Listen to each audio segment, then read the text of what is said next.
ಅಧ್ಯಾಯ 2.3 ಬನವಾಸಿಯ ಕದಂಬರು ಕ್ರಿ. ಶ. ಸುಮಾರು 345 540. ಸುಮಾರು 1600 ವರ್ಷಗಳ ಹಿಂದೆ ಬನವಾಸಿ ಎಂಬ ರಮಣೀಯ ತಾಣವು ಹೊಸ ಶಕ್ತಿಯ ಕೇಂದ್ರವಾಗಿ ಹೊರಹೊಮ್ಮಿತು. ಅದೇ ಕದಂಬರ ಸಾಮ್ರಾಜ್ಯ. ಶಾತವಾಹನರ ವೈಭವ ಮರೆಯಾದ ನಂತರ ಉತ್ತರ ಕರ್ನಾಟಕದ ಹಸಿರು ಹೊದಿಕೆಯ ಧಾರವಾಡ, ಶಿವಮೊಗ್ಗ ಮತ್ತು ಕರಾವಳಿಯ ಕಾರವಾರದಲ್ಲಿ ಹೊಸ ಅರಸರ ವಂಶಗಳು ತಲೆ ಎತ್ತಿದ್ದವು. ಕೋಲಾರದ ನೆಲದಿಂದ ಆಂಧ್ರದ ಗಡಿಯವರೆಗೆ ಬಾಣರು ತಮ್ಮ ಆಳ್ವಿಕೆ ಸ್ಥಾಪಿಸಿದ್ದರು. ಕೀರ್ತಿಪುರದಿಂದ ಉಲ್ಲಾಟದ ದೊರೆಗಳು ರಾಜ್ಯಭಾರ ನಡೆಸುತ್ತಿದ್ದರು. ಈ ರಾಜಕೀಯ ಬಿಕ್ಕಟ್ಟಿನ ಲಾಭ ಪಡೆದು ಕಂಚಿಯ ಪಲ್ಲವರು ತಮ್ಮ ಸಾಮ್ರಾಜ್ಯದ ಹಸ್ತವನ್ನು ಕರ್ನಾಟಕದ ಕೆಲವು ಭಾಗಗಳಿಗೂ ಚಾಚಿದ್ದರು. ಆದರೆ ಈ ಸಂದಿಗ್ಧತೆಯ ನಡುವೆ ಭರವಸೆಯ ಕಿರಣದಂತೆ ಕದಂಬರು ಉದಯಿಸಿದರು. ಕರ್ನಾಟಕದ ಇತಿಹಾಸದಲ್ಲಿ ಒಂದು ಸ್ವತಂತ್ರ ಅಧ್ಯಾಯವನ್ನು ಬರೆದರು. ಕದಂಬರ ರಾಜಧಾನಿ ಬನವಾಸಿ ಕೇವಲ ಒಂದು ನಗರವಾಗಿರಲಿಲ್ಲ, ಅದು ಇತಿಹಾಸ ಮತ್ತು ಪುರಾಣಗಳ ತವರೂರಾಗಿತ್ತು. ಮಹಾಭಾರತದ ಕಾಲದಲ್ಲಿ ಈ ಪುಣ್ಯಭೂಮಿಯನ್ನು ವೈಜಯಂತಿ ಎಂದು ಕರೆಯಲಾಗುತ್ತಿತ್ತು. ಬೌದ್ಧ ಧರ್ಮಗ್ರಂಥಗಳು ಹೇಳುವಂತೆ ಅಶೋಕ ಚಕ್ರವರ್ತಿಯೇ ಸ್ವತಃ ವೈಜಯಂತಿಪುರಕ್ಕೆ ಭೇಟಿ ನೀಡಿದ್ದನು. ಗ್ರೀಕ್ ವಿದ್ವಾಂಸ ಟಾಲೆಮಿ ಕೂಡ ಈ ನಗರದ ಗತವೈಭವವನ್ನು ಬೈಜಾಂಟಿಯನ್ ಎಂದು ವರ್ಣಿಸಿದ್ದಾನೆ. ಈ ಕಥೆಯ ನಾಯಕ ಮಯೂರ ಶರ್ಮ ಕದಂಬ ವಂಶದ ಸ್ಥಾಪಕರಲ್ಲಿ ಮೊದಲಿಗ ಮತ್ತು ಪ್ರಮುಖ ವ್ಯಕ್ತಿ. ಅವನ ಆಳ್ವಿಕೆಯ ಕಾಲದ ಬಗ್ಗೆ ವಿದ್ವಾಂಸರಲ್ಲಿ ಭಿನ್ನಾಭಿಪ್ರಾಯಗಳಿದ್ದರೂ ಸುಮಾರು 2 ಶತಮಾನಗಳ ಕಾಲ ಕದಂಬರು ಕರ್ನಾಟಕವನ್ನು ತಮ್ಮ ಆಳ್ವಿಕೆಯಲ್ಲಿ ಕೊಂಡೊಯ್ದರು, ನಾಡಿಗೆ ಹೊಸತನದ ಸ್ಪರ್ಶ ನೀಡಿದರು. ಕನ್ನಡ ನಾಡಿಗೆ ಅವರ ಕೊಡುಗೆಗಳು ಇಂದಿಗೂ ಸ್ಮರಣೀಯ. ಕದಂಬರ ಉದಯದ ಹಿಂದಿನ ರಂಗ. ಶಾತವಾಹನರ ಸಾಮ್ರಾಜ್ಯ ಮುರಿದುಬಿದ್ದಾಗ ಕರ್ನಾಟಕವು ರಾಜಕೀಯವಾಗಿ ಅನಾಥವಾಗಿತ್ತು. ಚಾಳುಕ್ಯರು, ಬಾಣರು, ಆಳುಪರು ಮತ್ತು ಸೇಂದ್ರಕರು ಹೀಗೆ ಹಲವು ವಂಶಗಳು ತಮ್ಮದೇ ಸಾಮ್ರಾಜ್ಯ ಕಟ್ಟಲು ಪ್ರಯತ್ನಿಸುತ್ತಿದ್ದವು. ಬಾಣರು ಕೋಲಾರದಿಂದ ತಮಿಳುನಾಡಿನ ತಿರುಳ್ಕರುವರೆಗೂ, ಆಂಧ್ರದ ಕಡಪದವರೆಗೂ ಆಳಿದರು. ಪಶ್ಚಿಮ ಘಟ್ಟದ ರಮ್ಯ ಪ್ರದೇಶಗಳಲ್ಲಿ ಆಳುಪರು ನೆಲೆಸಿದ್ದರು. ಶಿವಮೊಗ್ಗದ ಜಗಳೂರು ಮತ್ತು ನಾಗರಖಂಡ ಸೇಂದ್ರಕರ ಹಿಡಿತದಲ್ಲಿದ್ದವು. ಮೈಸೂರು ಮತ್ತು ಅದರ ಸುತ್ತಲಿನ ಪ್ರದೇಶಗಳು ಪುನ್ನಾಟ ವಂಶದ ಅರಸರ ಆಳ್ವಿಕೆಗೆ ಒಳಪಟ್ಟಿದ್ದವು. ಬಳ್ಳಾರಿ ಮತ್ತು ಕನ್ನೂರಿನಲ್ಲಿ ನಳರ ಧ್ವಜ ಹಾರಾಡುತ್ತಿತ್ತು. ಧಾರವಾಡ ಮತ್ತು ಉತ್ತರ ಕನ್ನಡದಲ್ಲಿ ಚಾಳುಕ್ಯರು ತಮ್ಮ ಸಾಮ್ರಾಜ್ಯವನ್ನು ವಿಸ್ತರಿಸುತ್ತಿದ್ದರು. ಈ ಗೊಂದಲಮಯ ಪರಿಸ್ಥಿತಿಯಲ್ಲಿ ಕಂಚಿಯ ಪಲ್ಲವರು ತಮ್ಮ ರಾಜಕೀಯ ಬಲವನ್ನು ಹೆಚ್ಚಿಸಿ ಕರ್ನಾಟಕದ ಕೆಲವು ಪ್ರದೇಶಗಳನ್ನು ತಮ್ಮ ತೆಕ್ಕೆಗೆ ತೆಗೆದುಕೊಂಡರು. ಆದರೆ ಕದಂಬರ ಸ್ಥಾಪನೆಯೊಂದಿಗೆ ಈ ಚಿತ್ರಣ ಬದಲಾಯಿತು ಮತ್ತು ಮಯೂರವರ್ಮನು ಪಲ್ಲವರ ಪ್ರಾಬಲ್ಯಕ್ಕೆ ಸವಾಲೆಸೆದು ಸ್ವತಂತ್ರ ಕರ್ನಾಟಕದ ಕನಸನ್ನು ನನಸು ಮಾಡಿದನು. ಕದಂಬರ ಮೂಲದ ಕಥೆಗಳು. ಕದಂಬರ ಮೂಲದ ಬಗ್ಗೆ ಖಚಿತವಾದ ದಾಖಲೆಗಳಿಲ್ಲದ ಕಾರಣ ಅನೇಕ ರೋಚಕ ಕಥೆಗಳು ರಾಕಾಲಿತವಾಗಿವೆ.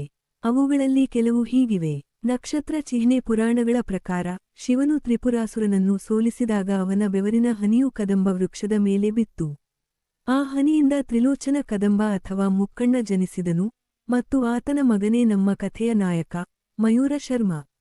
ಹರಿಹರ ಶಾಸ್ತ್ರವು ಹೇಳುವಂತೆ ಮಯೂರನ ಹಣೆಯ ಮೇಲೆ 3ನೇ ಕಣ್ಣಿದ್ದರಿಂದ ಅವನನ್ನು ಮುಕ್ಕಣ್ಣ ಎಂದು ಕರೆಯಲಾಗುತ್ತಿತ್ತು.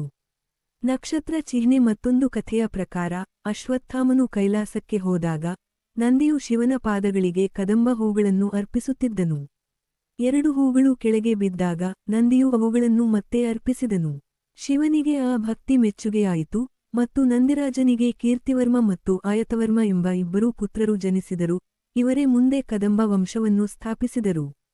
ನಕ್ಷತ್ರ ಚಿಹ್ನೆ. ಜೈನರ ನಂಬಿಕೆಯ ಪ್ರಕಾರ ಆನಂದ ಜನವತೀಂದ್ರನ ಸಹೋದರಿಯು ಕದಂಬ ವೃಕ್ಷದ ಕೆಳಗೆ ಮಗುವಿಗೆ ಜನ್ಮ ನೀಡಿದಳು ಮತ್ತು ಆ ಮಗುವೇ ಕದಂಬ ವಂಶದ ಮೂಲಪುರುಷ. ನಕ್ಷತ್ರ ಚಿಹ್ನೆ. ಇನ್ನೂ ಒಂದು ಕಥೆಯಿದೆ.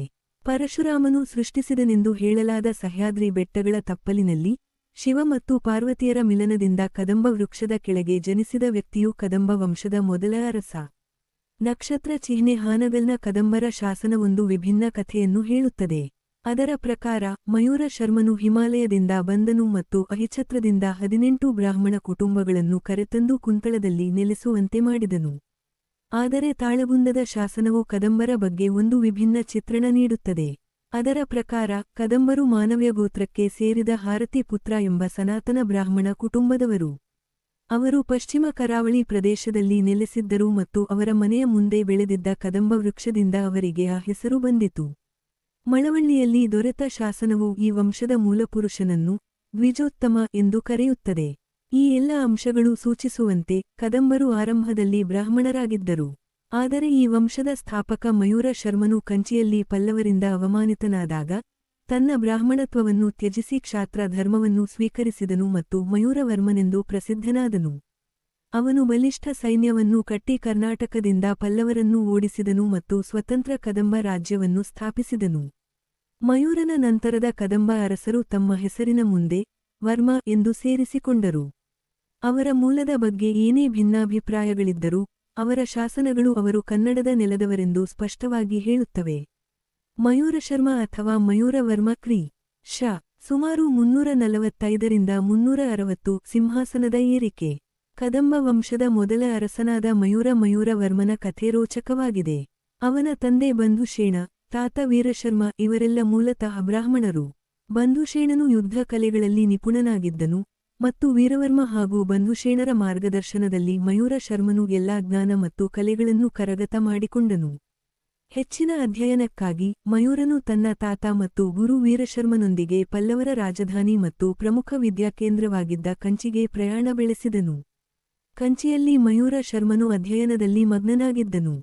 ಆದರೆ ಒಂದು ದಿನ ಅವನು ತನ್ನ ದೈನಂದಿನ ಕೆಲಸಗಳಲ್ಲಿ ನಿರತನಾಗಿದ್ದಾಗ ಪಲ್ಲವ ಅರಸನ ಅಶ್ವದಳದ ಸೈನಿಕರು ಅವನ ಮಡಿ ಬಟ್ಟೆಗಳನ್ನು ತುಳಿದರು. ಈ ಅವಮಾನವನ್ನು ಮಯೂರನಿಗೆ ಸಹಿಸಲು ಸಾಧ್ಯವಾಗಲಿಲ್ಲ ಮತ್ತು ಅವನು ಪಲ್ಲವರ ಅಹಂಕಾರವನ್ನು ಮುರಿಯಲು ನಿರ್ಧರಿಸಿದನು. ಕಂಚಿಯಿಂದ ಹೊರಬಂದ ಅವನು ತನ್ನ ಬ್ರಾಹ್ಮಣನ ಗುರುತನ್ನು ತ್ಯಜಿಸಿ ಕ್ಷಾತ್ರ ಧರ್ಮವನ್ನು ಸ್ವೀಕರಿಸಿದನು. ಮಯೂರಶರ್ಮನು ಮಯೂರವರ್ಮನಾಗಿ ಹೊಸ ಜೀವನವನ್ನು ಪ್ರಾರಂಭಿಸಿದನು ಮತ್ತು ಕರ್ನಾಟಕದಲ್ಲಿ ಪಲ್ಲವರ ಅವನತಿಗೆ ನಾಂದಿ ಹಾಡಿದನು. ಕಂಚಿಯಿಂದ ಹಿಂದಿರುಗಿದ ಮಯೂರನು ತನ್ನ ಸಂಕಲ್ಪವನ್ನು ಈಡೇರಿಸಲು ತಕ್ಷಣವೇ ಕಾರ್ಯಪ್ರವೃತ್ತನಾದನು.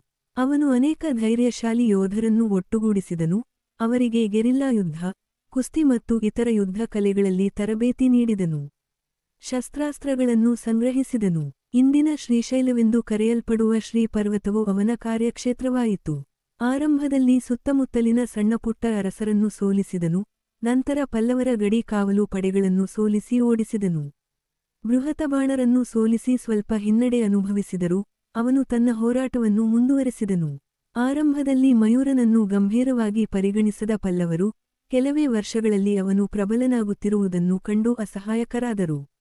ಮಯೂರನನ್ನು ಮಟ್ಟಹಾಕಲು ಅವರು ಬಲವಾದ ಸೈನ್ಯವನ್ನು ಕಳುಹಿಸಿದರು, ಆದರೆ ಮಯೂರನು ಗೆರಿಲ್ಲಾ ಯುದ್ಧದ ಮೂಲಕ ಪಲ್ಲವರ ಸೈನ್ಯವನ್ನು ಸೋಲಿಸಿದನು. ಅವನ ಶಕ್ತಿಯನ್ನು ಅರಿತ ಪಲ್ಲವರು ಅಂತಿಮವಾಗಿ ಸಂಧಾನಕ್ಕೆ ಮುಂದಾದರು. ಅವರು ಕುಂತಳ ಪ್ರದೇಶವನ್ನು ಮಯೂರನಿಗೆ ಜಹಗೀರಿಯಾಗಿ ನೀಡಿದರು ಮತ್ತು ಅವನನ್ನು ಸ್ವತಂತ್ರ ಅರಸನೆಂದು ಅಯಾಯೀಕರಿಸಿದರು. ಮಯೂರನ ವಿಜಯಗಳ ಬಗ್ಗೆ ಇತಿಹಾಸಕಾರರಲ್ಲಿ ಭಿನ್ನಾಭಿಪ್ರಾಯಗಳಿದ್ದರೂ ಚಿತ್ರದುರ್ಗದ ಬಳಿಯ ಚಂದ್ರವಳ್ಳಿಯ ಶಾಸನವು ಅವನು ಅಲ್ಲಿ ಕೆರೆಯನ್ನು ದುರಸ್ತಿ ಮಾಡಿ ವನವನ್ನು ಸುಂದರಗೊಳಿಸಿದನೆಂದು ಹೇಳುತ್ತದೆ. 1989ರಲ್ಲಿ ಬಿ. ರಾಜಶೇಖರಪ್ಪನವರು ಈ ಶಾಸನವನ್ನು ಸಂಸ್ಕೃತ ಶಾಸನವೆಂದು ಗುರುತಿಸಿದ್ದಾರೆ. ಎಂ. ಎಚ್. ಕೃಷ್ಣ ಅವರು ಮಯೂರನು ಕೂಟದೇಶ, ಅಭೀರರು, ಪಲ್ಲವರು, ಶಕಸ್ಥಾನ, ಸೇಂದ್ರಿಕ, ಮೌಖ ಮತ್ತು ಪುನ್ನಾಟದ ಅರಸರನ್ನು ಸೋಲಿಸಿದನೆಂದು ಅಭಿಪ್ರಾಯಪಡುತ್ತಾರೆ. ಬನವಾಸಿ ಅವನ ರಾಜಧಾನಿಯಾಗಿತ್ತು. ತನ್ನ ವಿಜಯದ ಸಂಕೇತವಾಗಿ ಮಯೂರನು ಅಶ್ವಮೇಧ ಯಾಗವನ್ನು ಮಾಡಿದನು ಮತ್ತು ತಾಳಗುಂದದ ಬ್ರಾಹ್ಮಣರಿಗೆ 114 ಹಳ್ಳಿಗಳನ್ನು ದಾನ ಮಾಡಿದನೆಂದು ತಿಳಿದುಬರುತ್ತದೆ. ಮಯೂರವರ್ಮನು ಕೇವಲ ಒಬ್ಬ ಅರಸನಾಗಿರಲಿಲ್ಲ. ಅವನು ಪಲ್ಲವರ ಇತಿಹಾಸದಲ್ಲಿ ಒಂದು ಪ್ರಜ್ವಲಿಸುವ ನಕ್ಷತ್ರ. ಅವನು ಮಹಾನ್ ಪರಾಕ್ರಮಿ, ಧೈರ್ಯಶಾಲಿ ಯೋಧ, ಗೆರಿಲ್ಲಾ ಯುದ್ಧದ ತಂತ್ರಗಾರ, ಶ್ರೇಷ್ಠ ವಿದ್ವಾಂಸ, ತನ್ನ ಪ್ರಜೆಗಳ ರಕ್ಷಕ, ದಕ್ಷ ಆಡಳಿತಗಾರ, ಸ್ವಾಭಿಮಾನದ ಪ್ರತೀಕ ಮತ್ತು ಸ್ವಾತಂತ್ರ್ಯದ ಪ್ರೇಮಿ. ಕಂಗವರ್ಮ ಉತ್ತರಾಧಿಕಾರದ ಸವಾಲು ಸುಮಾರು ಕ್ರಿ. ಶ. 360 ಮಯೂರವರ್ಮನ ದಿಗ್ವಿಜಯಗಳ ನಂತರ ಅವನ ಮಗ ಕಂಗವರ್ಮನು ಕದಂಬ ಸಿಂಹಾಸನವನ್ನು ಅಲಂಕರಿಸಿದನು. ಆದರೆ ಅವನಿಗೆ ಕಂಟಕಗಳು ಕಾದಿದ್ದವು. ತಂದೆಯ ಕಾಲದಲ್ಲಿ ಕದಂಬರ ಆಳ್ವಿಕೆಗೆ ಒಳಗಾಗಿದ್ದ ಅನೇಕ ಸಣ್ಣಪುಟ್ಟ ಅರಸರು ಸ್ವಾತಂತ್ರ್ಯದ ಕನಸು ಕಂಡುಬಂದಿದ್ದರು. ಸಿಂಹಾಸನವು ಕಂಗವರ್ಮನಿಗೆ ಹೂವಿನ ಹಾಸಿಗೆಯಾಗಿರಲಿಲ್ಲ.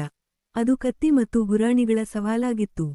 ಆದರೆ ಕಂಗವರ್ಮನು ಧೈರ್ಯದಿಂದ ಹೋರಾಡಿದನು ಮತ್ತು ತನ್ನ ತಂದೆ ಗಳಿಸಿದ ಸಾಮ್ರಾಜ್ಯವನ್ನು ಉಳಿಸಿಕೊಳ್ಳುವಲ್ಲಿ ಯಶಸ್ವಿಯಾದನು. ಅವನ ಕಠಿಣ ಪರಿಶ್ರಮವು ವ್ಯರ್ಥವಾಗಲಿಲ್ಲ. ಬಂಡಾಯಗಾರರನ್ನು ಸದೆಬಡಿದು ಕದಂಬರ ಹಿಡಿತವನ್ನು ಭದ್ರಪಡಿಸಿದನು.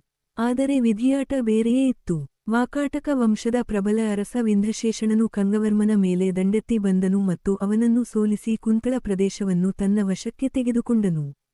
ಅಜಂತಾದ ಗುಹೆಗಳಲ್ಲಿ ಕೆತ್ತಲಾದ 16ನೇ ಶಾಸನವು ಈ ಸೋಲಿನ ಕಥೆಯನ್ನು ಹೇಳುತ್ತದೆ. ಇದು ಕದಂಬರ ಪ್ರತಿಷ್ಠೆಗೆ ಒಂದು ದೊಡ್ಡ ಹೊಡೆತವಾಗಿತ್ತು. ಆದರೂ ಕಂಗವರ್ಮನು ಕೇವಲ ಸೋಲನ್ನೇ ಅನುಭವಿಸಲಿಲ್ಲ. ಧರ್ಮ ಮತ್ತು ಪ್ರಜೆಗಳ ಹಿತವನ್ನು ಕಾಪಾಡುವಲ್ಲಿ ಅವನು ತನ್ನನ್ನು ತೊಡಗಿಸಿಕೊಂಡನು.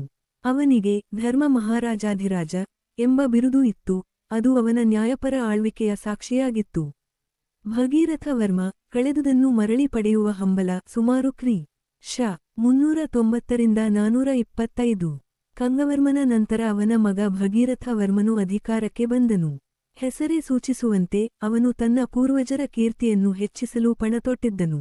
ವಿದ್ವಾಂಸ ಮೋರೆಸವರ ಪ್ರಕಾರ ಭಗೀರಥ ವರ್ಮನು ತನ್ನ ತಂದೆ ಕಳೆದುಕೊಂಡ ಪ್ರದೇಶಗಳನ್ನು ಮರಳಿ ಗೆಲ್ಲುವಲ್ಲಿ ಯಶಸ್ವಿಯಾದನು ಮತ್ತು ಕದಂಬ ವಂಶದ ಗೌರವವನ್ನು ಪುನಃ ಸ್ಥಾಪಿಸಿದನು. ಆದರೆ ಡಾಕ್ಟರ್ ಕಾಮತರು ಇದಕ್ಕೆ ಭಿನ್ನವಾದ ಅಭಿಪ್ರಾಯವನ್ನು ಹೊಂದಿದ್ದಾರೆ. ಅವರ ಪ್ರಕಾರ ಭಗೀರಥ ವರ್ಮನು ಅಧಿಕಾರಕ್ಕೆ ಬಂದ ನಂತರವೂ ಕದಂಬರ ಕಷ್ಟಗಳು ಮುಂದುವರೆದಿದ್ದವು.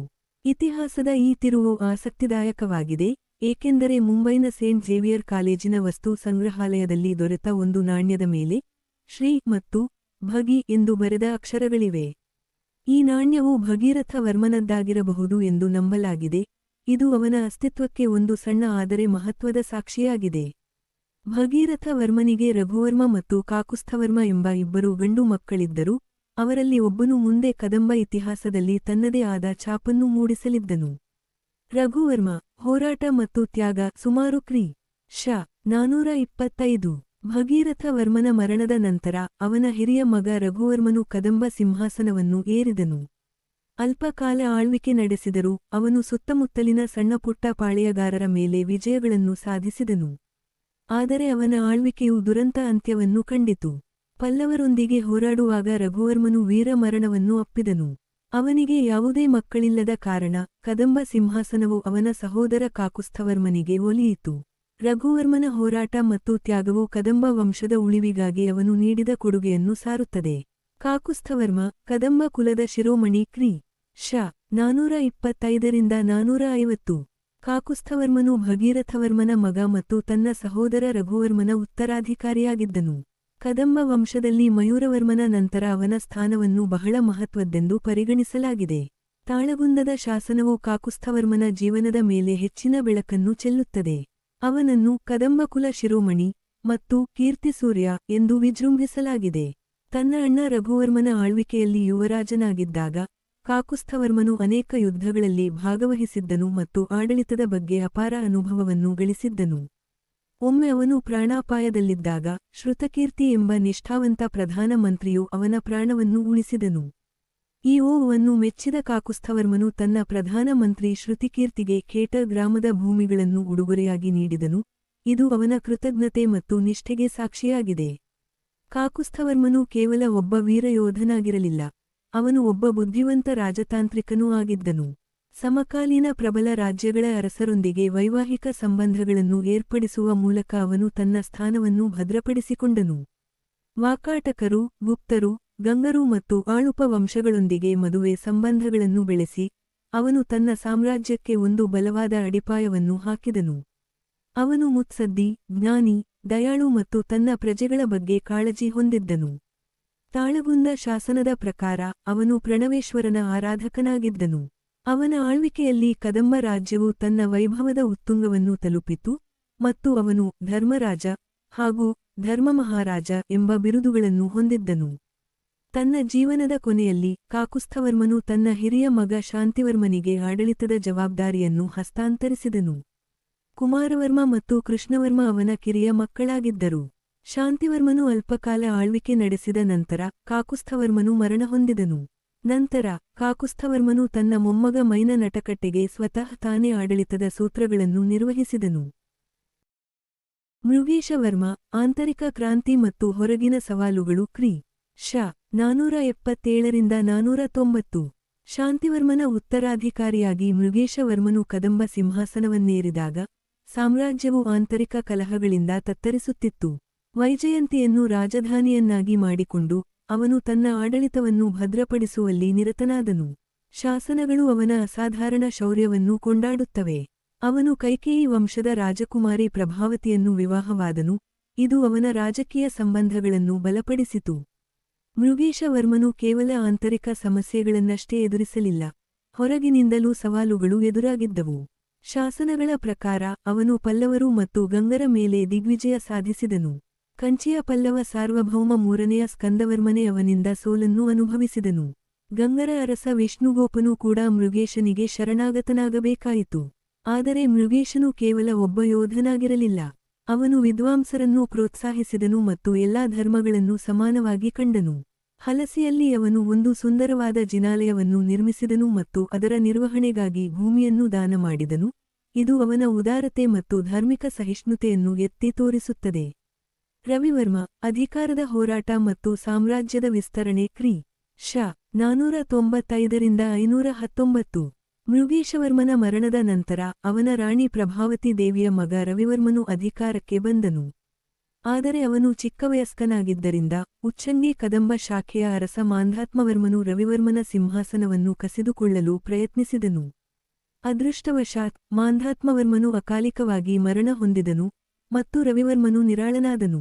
ರವಿವರ್ಮನು ಉಚ್ಚಂಗಿಯನ್ನು ತನ್ನ ಹಿಡಿತಕ್ಕೆ ತೆಗೆದುಕೊಂಡು ಕದಂಬ ರಾಜ್ಯವನ್ನು ಉತ್ತರದಲ್ಲಿ ನರ್ಮದಾ ನದಿಯಿಂದ ದಕ್ಷಿಣದಲ್ಲಿ ಅಜಂತಾದವರೆಗೆ ವಿಸ್ತರಿಸಿದನು. ಅವನು ತಲಕಾಡಿನ ಗಂಗರಾಜ ಅವನೀತನನ್ನು ಸೋಲಿಸಿದನೆಂದು ಇತಿಹಾಸವು ಹೇಳುತ್ತದೆ. ಹಲಸಿಯ ಶಾಸನವು ರವಿವರ್ಮನು ಒಬ್ಬ ಧೈರ್ಯಶಾಲಿ, ವಿನಯಶೀಲ ಮತ್ತು ಪ್ರತಿಭಾವಂತ ಅರಸನೆಂದು ವರ್ಣಿಸುತ್ತದೆ. ಅವನ ಆಳ್ವಿಕೆಯು ಕದಂಬ ಸಾಮ್ರಾಜ್ಯಕ್ಕೆ ಮತ್ತೊಂದು ಸುವರ್ಣಯುಗವಾಗಿತ್ತು. ನಂತರದ ಕದಂಬರು, ಅವನತಿ ಮತ್ತು ಪುನರುತ್ಥಾನ ಕ್ರಿ. ಶ. 519 11ನೇ ಶತಮಾನ. ರವಿವರ್ಮನ ನಂತರ ಅವನ ಮಗ ಹರಿವರ್ಮನು ಅಧಿಕಾರಕ್ಕೆ ಬಂದನು. ಅವನು ಕದಂಬ ವಂಶದ ಮುಖ್ಯ ಶಾಖೆಯ ಕೊನೆಯ ಪ್ರಬಲ ಅರಸನಾಗಿದ್ದನು. ಸುಮಾರು 8-9 ವರ್ಷಗಳ ಕಾಲ ರಾಜ್ಯಭಾರ ಮಾಡಿದನು. ಆದರೆ ಕಾಲವು ಬದಲಾಗುತ್ತಿತ್ತು. ಕದಂಬರ ಉಚ್ಚಂಗಿ ಶಾಖೆಯ ಸಿಂಹವರ್ಮನ ಮಗ ಕೃಷ್ಣವರ್ಮನು ಬನವಾಸಿಯ ಮೇಲೆ ದಾಳಿ ಮಾಡಿ ಅದನ್ನು ವಶಪಡಿಸಿಕೊಂಡನು. ಕೃಷ್ಣವರ್ಮನ ನಂತರ ಅಜವರ್ಮ, ಭೋಗಿವರ್ಮ ಮತ್ತು ಮಧುವರ್ಮರು ರಾಜ್ಯವಾಳಿದರು, ಆದರೆ ಅವರು ಮೊದಲಿನ ಅರಸರಂತೆ ಪ್ರಬಲರಾಗಿರಲಿಲ್ಲ. ಈ ಹೊತ್ತಿಗೆ ದಕ್ಷಿಣದಲ್ಲಿ ಪಲ್ಲವರು ಮತ್ತು ಬಾದಾಮಿಯ ಚಾಲುಕ್ಯರು ಪ್ರಬಲರಾಗಿದ್ದರು. ಚಾಲುಕ್ಯರ ಏಳಿಗೆಯೊಂದಿಗೆ ಕ್ರಿ. ಶ. 6ನೇ ಶತಮಾನದ ಆರಂಭದಲ್ಲಿ ಕದಂಬರ ಸಾಮ್ರಾಜ್ಯವು ಅವನತಿಯತ್ತ ಸಾಗಿತು. ಆದರೆ ಕದಂಬರ ಕಥೆ ಇಲ್ಲಿಗೆ ಮುಗಿಯಲಿಲ್ಲ. ಅವರು ಬಾದಾಮಿಯ ಚಾಲುಕ್ಯರ ಸಾಮಂತರಾಗಿ ಅಧಿಕಾರದಲ್ಲಿ ಮುಂದುವರೆದರು. 10ನೆಯ ಶತಮಾನದ ವೇಳೆಗೆ ಕದಂಬರು ಗೋವಾ, ಹಾನಗಲ್ಲ ಮತ್ತು ಚಂದಾವರ ಮುಂತಾದ ಪ್ರದೇಶಗಳಲ್ಲಿ ಮತ್ತೆ ಪ್ರಬಲರಾದರು. ಈ ಬಾರಿ ಅವರು ಕಲ್ಯಾಣದ ಚಾಲುಕ್ಯರ ಸಾಮಂತರಾಗಿದ್ದರು. ಕದಂಬರ ಛಲ ಮತ್ತು ಹೋರಾಟದ ಮನೋಭಾವವು ಅವರನ್ನು ಇತಿಹಾಸದ ಪುಟಗಳಲ್ಲಿ ಅಚ್ಚಳಿಯದಂತೆ ಉಳಿಸಿದೆ. ಕದಂಬರ ಆಡಳಿತ, ನ್ಯಾಯ ಮತ್ತು ಸುವ್ಯವಸ್ಥೆಯ ರಾಜ್ಯ. ಕದಂಬರು ಕರ್ನಾಟಕದ ಮೊದಲ ಸ್ವತಂತ್ರ ರಾಜ್ಯವೆಂದು ಖ್ಯಾತಿ ಪಡೆದಿದ್ದಾರೆ ಮತ್ತು ಅವರ ಆಡಳಿತವು ದಕ್ಷತೆ ಮತ್ತು ನ್ಯಾಯಕ್ಕೆ ಹೆಸರುವಾಸಿಯಾಗಿತ್ತು.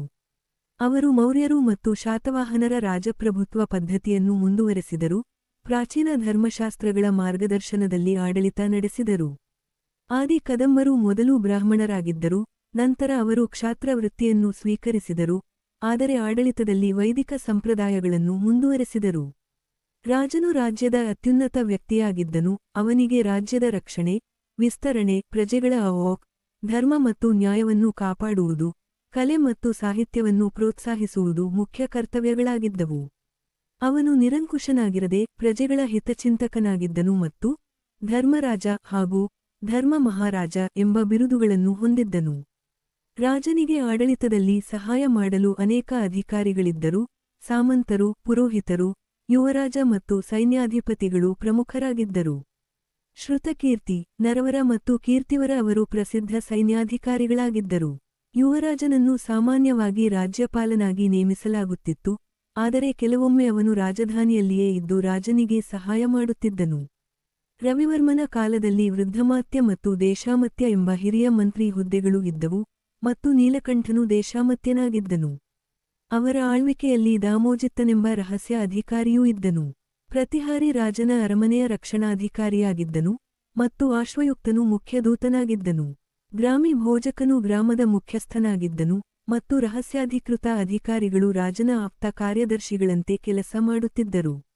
ಮಂದಾತ್ಮವರ್ಮನ ಶಾಸನವು ರಹಸ್ಯಾಧಿಕೃತ, ರಹಸ್ಯ ನಿಯಮಕರ್ತರು, ಮಹಾಮಾತ್ರರು, ಕಂದಾಯ ಅಧಿಕಾರಿಗಳು, ರಜ್ಜುಕರು ಮತ್ತು ಲೇಖಕರು ಕದಂಬರ ಕಾಲದಲ್ಲಿ ಪ್ರಮುಖ ಅಧಿಕಾರಿಗಳಾಗಿದ್ದರೆಂದು ತಿಳಿಸುತ್ತದೆ. ರಾಜನು ಅರ್ಹತೆ, ಅನುಭವ ಮತ್ತು ನಿಷ್ಠೆಯ ಆಧಾರದ ಮೇಲೆ ಅಧಿಕಾರಿಗಳನ್ನು ನೇಮಿಸುತ್ತಿದ್ದನು. ಕದಂಬರ ರಾಜ್ಯವು ಪಶ್ಚಿಮ ಕಡಲ ತೀರದಿಂದ ಶ್ರೀಶೈಲ ಪರ್ವತದವರೆಗೆ, ಉತ್ತರದಲ್ಲಿ ಮಲಪ್ರಭಾ ನದಿಯಿಂದ ದಕ್ಷಿಣದಲ್ಲಿ ಚಿಕ್ಕಮಗಳೂರು ಮತ್ತು ಹಾಸನದವರೆಗೆ ವ್ಯಾಪಿಸಿತ್ತು. ವೈಜಯಂತಿ ಬನವಾಸಿ ಅವರ ಮುಖ್ಯ ರಾಜಧಾನಿಯಾಗಿತ್ತು ಮತ್ತು ಉಚ್ಚಂಗಿ, ಹಲಸಿ, ಹಾನಗಲ್ಲ ಹಾಗೂ ಕಡಲೂರು ಉಪರಾಜಧಾನಿಗಳಾಗಿದ್ದವು. ರಾಜ್ಯವನ್ನು ಪ್ರಾಂತಗಳಾಗಿ ವಿಂಗಡಿಸಲಾಗಿತ್ತು ಮತ್ತು ಅವುಗಳ ಆಡಳಿತವನ್ನು ನೋಡಿಕೊಳ್ಳಲು ರಾಜನು ತನ್ನ ಸಂಬಂಧಿಕರು ಅಥವಾ ಹಿರಿಯ ಅಧಿಕಾರಿಗಳನ್ನು ರಾಜ್ಯಪಾಲರನ್ನಾಗಿ ನೇಮಿಸುತ್ತಿದ್ದನು. ಪ್ರಾಂತಗಳನ್ನು ಮತ್ತೆ ಕಂಪಣಗಳಾಗಿ ಜಿಲ್ಲೆಗಳು ವಿಂಗಡಿಸಲಾಗುತ್ತಿತ್ತು ಮತ್ತು ಮನ್ನೇರು ಎಂಬ ಅಧಿಕಾರಿಗಳು ಜಿಲ್ಲೆಯ ಆಡಳಿತವನ್ನು ನೋಡಿಕೊಳ್ಳುತ್ತಿದ್ದರು. ಗ್ರಾಮವು ಆಡಳಿತದ ಚಿಕ್ಕ ಘಟಕವಾಗಿತ್ತು ಮತ್ತು ಗ್ರಾಮದ ಮುಖ್ಯಸ್ಥನನ್ನು ಗ್ರಾಮಜ ಅಥವಾ ಗ್ರಾಮಮುಖ್ಯಸ್ಥ ಎಂದು ಕರೆಯಲಾಗುತ್ತಿತ್ತು. ಕದಂಬರ ಕಂದಾಯ ವ್ಯವಸ್ಥೆಯು ಸರಳವಾಗಿತ್ತು, ಪ್ರಾಚೀನ ಧರ್ಮಶಾಸ್ತ್ರಗಳ ಆಧಾರದ ಮೇಲೆ ರೂಪಿಸಲಾಗಿತ್ತು. ಭೂಕಂದಾಯವು ರಾಜ್ಯದ ಮುಖ್ಯ ಆದಾಯವಾಗಿತ್ತು. ಯುದ್ಧದಲ್ಲಿ ಗೆದ್ದ ಹಣ, ಸೋತ ಅರಸರು ನೀಡುವ ಕಪ್ಪ ಮತ್ತು ಇತರ ತೆರಿಗೆಗಳು ಆದಾಯದ ಮೂಲಗಳಾಗಿದ್ದವು. ತೆರಿಗೆಯ ಪ್ರಮಾಣವು ಕಡಿಮೆಯಿತ್ತು. ಅಂತಃಕರ, ಉಂಚಕರ, ಉತ ಮತ್ತು ಪತೊಂದಿ ಎಂಬ ವಿವಿಧ ತೆರಿಗೆಗಳಿದ್ದವು.